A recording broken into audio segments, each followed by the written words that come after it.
Assalamualaikum warahmatullahi wabarakatuh. Kita berjumpa kembali pada mata kuliah Manajemen Layanan Teknologi Informasi.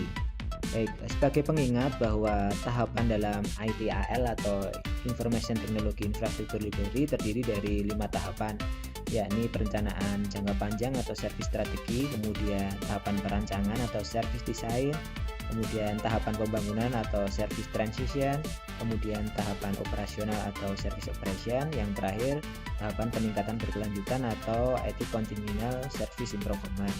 Baik, saat ini kita masuk ke tahapan yang kedua, yakni tahapan perancangan atau service design. Service design atau desain layanan merupakan tahapan membuat detail rancangan dari setiap layanan TI yang akan masuk dalam service katalog. Servis rancangan ini dapat berupa sekumpulan dokumen analisis kebutuhan dari sebuah layanan TI yang akan dibuat atau dirancang. Proses-proses dalam servis desain ini dilakukan manakala terdapat sebuah layanan TI yang baru akan dibangun ataupun ada perubahan terhadap layanan TI yang sudah berjalan sebelumnya. Kemudian kita masuk ke dalam tujuan dari servis desain. Nah, tujuan dari service design yang pertama adalah merancang sebuah layanan baru atau layanan lama yang sudah berjalan yang dirubah untuk menyesuaikan dengan kebutuhan organisasi atau pengguna.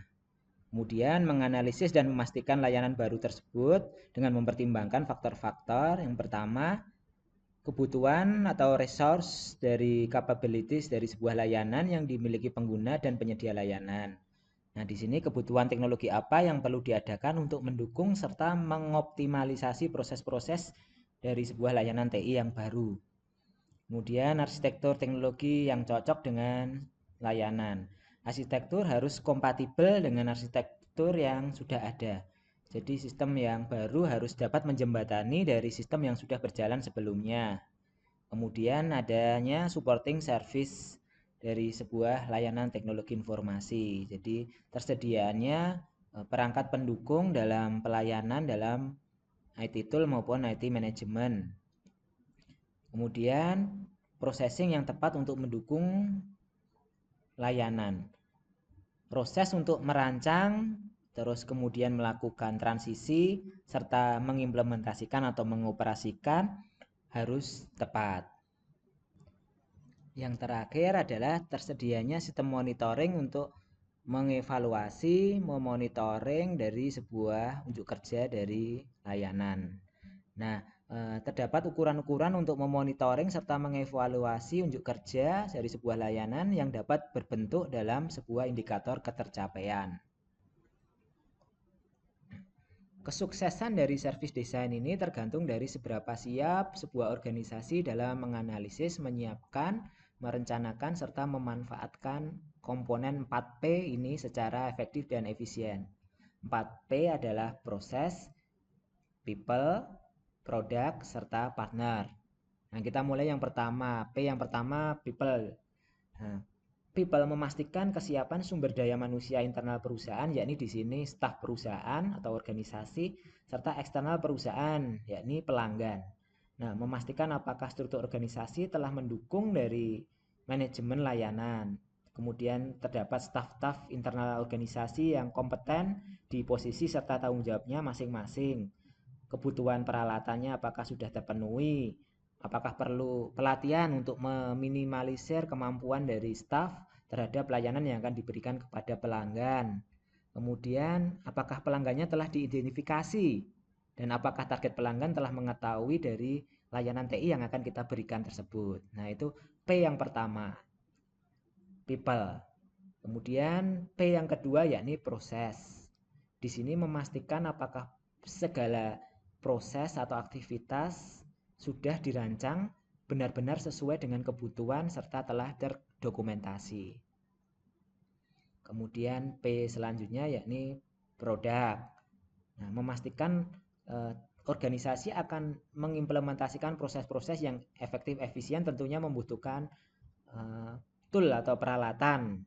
Nah, untuk memonitor, untuk membackup, dan lain-lain. Apakah tool tersebut sesuai dengan kebutuhan yang diperlukan dalam penyediaan layanan tersebut? Kebutuhan untuk saat ini mendatang, dan apakah tool yang akan implementasikan ini sudah terintegrasi dengan teknologi yang sebelumnya sudah ada.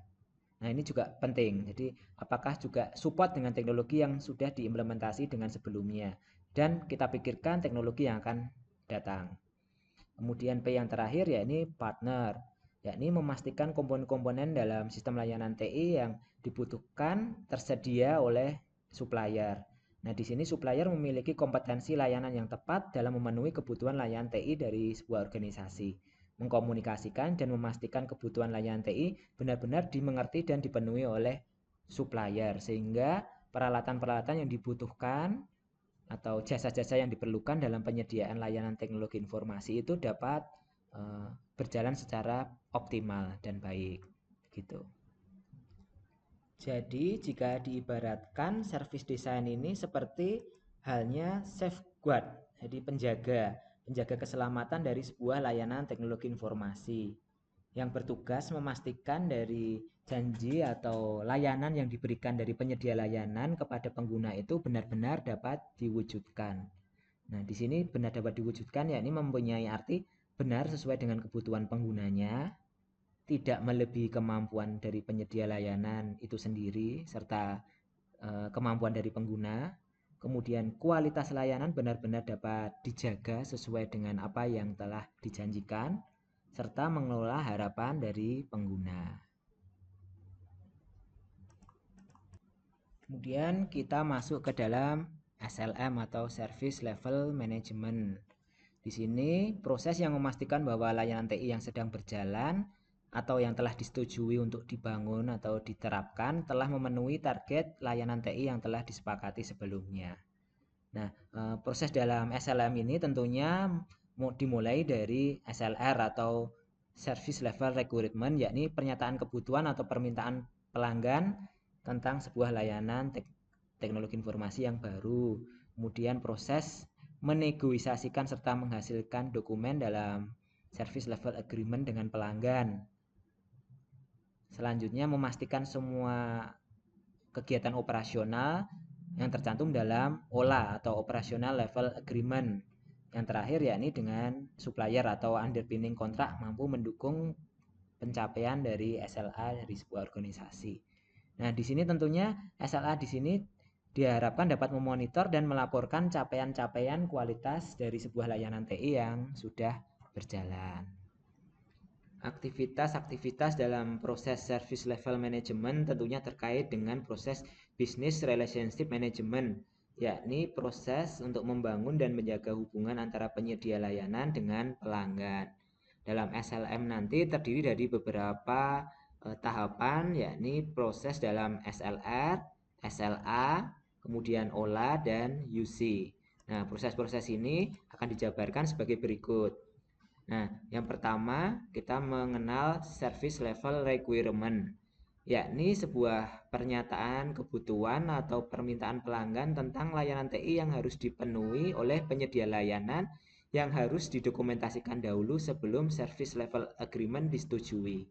Nah, SLR di sini adalah dokumen awal negosiasi dari sebuah layanan antara penyedia layanan dengan pelanggan. Kemudian Service Level Agreement atau SLA. Nah, merupakan kesepakatan tertulis, kesepakatan antara penyedia layanan TI dan pelanggan. Nah, pelanggan di sini yang dimaksud dengan pelanggan eksternal. Nah, SLA berisi mengenai informasi tentang layanan TI, dokumentasi mengenai target sebuah layanan, kemudian tanggung jawab dan wewenang masing-masing antara penyedia layanan dan pelanggan.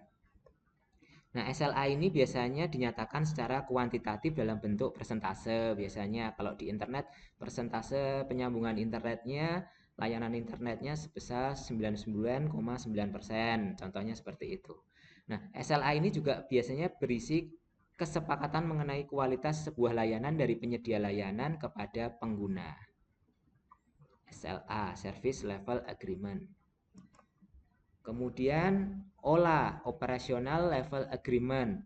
Nah, OLA merupakan kesepakatan antara penyedia layanan teknologi informasi dan bagian lain dari sebuah organisasi di dalam penyedia layanan dalam penyediaan sebuah layanan teknologi informasi.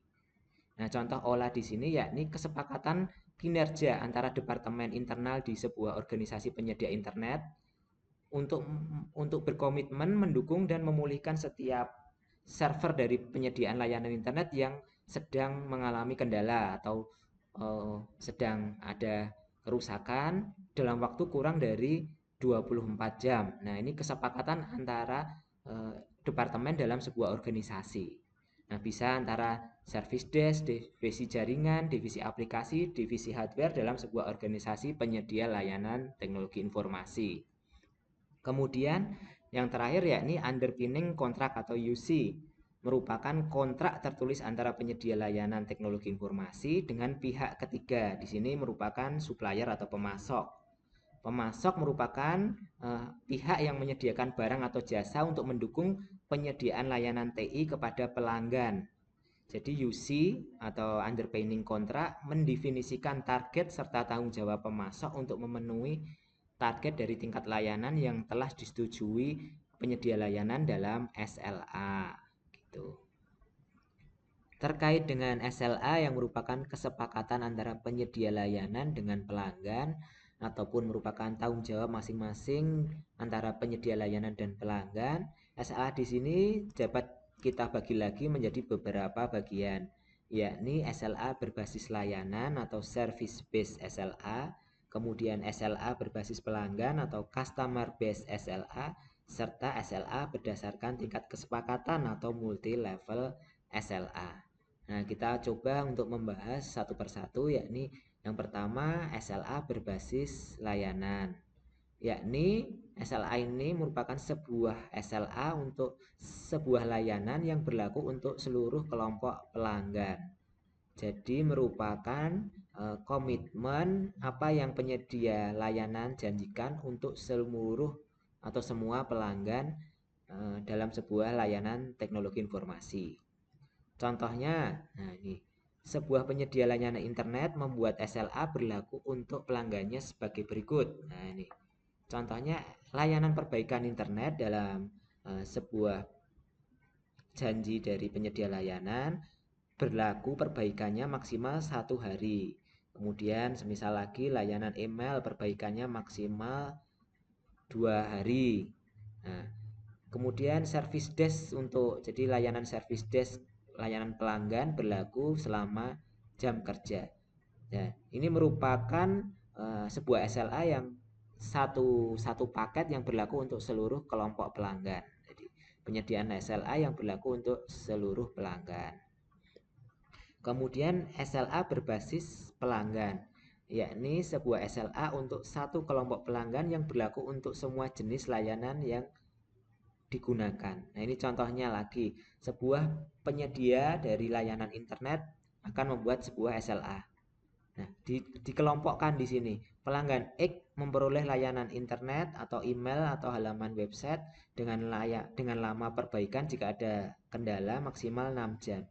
Kemudian khusus untuk pelanggan Y memperoleh layanan internet dan layanan perbaikan lainnya maksimal 1 hari. Ini dikelompokkan. Ada pelanggan X, ada pelanggan Y atau pelanggan yang corporate, ada yang perlu pelanggan pribadi seperti itu kan. Kadang ada perusahaan yang membagi layanan internetnya ini layanan pribadi atau perumahan home, ada lagi yang termasuk dalam pelanggan corporate atau perusahaan. Biasanya pelanggan corporate itu mempunyai fasilitas-fasilitas yang lebih dibanding pelanggan di perumahan atau mandiri. Kemudian kita masuk ke dalam SLA berdasarkan tingkat kesepakatan atau multi level SLA.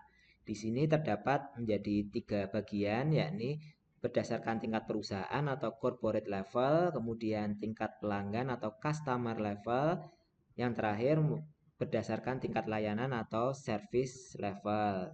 Kita masuk yang pertama, yakni tingkat perusahaan atau corporate level. Nah, SLA di sini merupakan sebuah kesepakatan yang berlaku untuk semua pelanggan di dalam sebuah organisasi. Nah, SLA di sini umumnya diterapkan untuk layanan-layanan umum dari penyedia layanan. Contohnya, semisal layanan email untuk seluruh sivitas akademika di perguruan tinggi berlaku sama, yakni 24 jam selama 7 hari. Kemudian cara-cara apabila ada kendala dalam layanan email tersebut, juga cara menghubungi helpdesk juga sama cara-caranya. Bisa menggunakan email atau bisa menghubungi datang ke tempat penyedia layanan secara langsung pada jam kerja. Jadi informasi yang diberikan kepada pengguna itu sama, karena ini sebuah layanan-layanan yang biasanya umum diberikan dari penyedia layanan di dalam sebuah organisasi. Kemudian berdasarkan tingkat pelanggan atau customer level.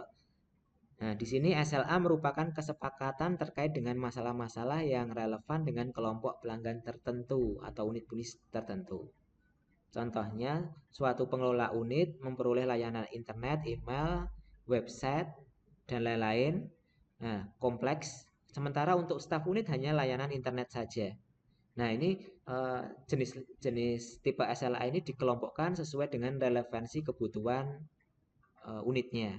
Jadi ada perbedaan untuk pengelola unit dan staf unit. Pengelola unitnya lebih kompleks, memperoleh layanan internet, email, website, dan lain-lain. Sementara untuk staf unitnya hanya memperoleh layanan internet saja.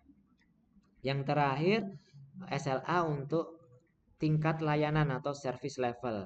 Nah, di sini merupakan kesepakatan atau perjanjian yang terkait dengan masalah-masalah yang relevan dengan layanan tertentu pada kelompok pelanggan tertentu juga. Nah, contohnya seperti ini. Meskipun layanan email diberikan selama 24 jam dalam waktu 7 hari untuk semua pelanggan, namun untuk khusus staf IT diberikan kuota penyimpanan emailnya sebesar 1 giga untuk akses internet.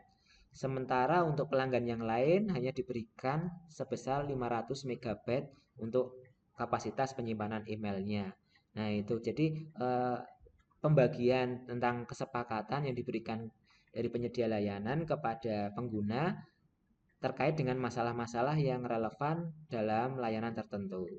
Nah, ada perbedaan antara pelanggan umum dan staf IT tadi berdasarkan kapasitas penyimpanan email, berdasarkan dengan relevansi dengan kebutuhan kelompok pelanggannya. Baik, itu dulu mengenai siklus hidup layanan teknologi informasi pada tahapan service design. Di sini kita tadi mengulas mengenai tujuan, manfaat, mengenai service design, kemudian apa itu SLM, SLR, SLA, OLA, UC, serta jenis-jenis SLA. Untuk pertemuan selanjutnya akan kita bahas mengenai tahapan dalam service design.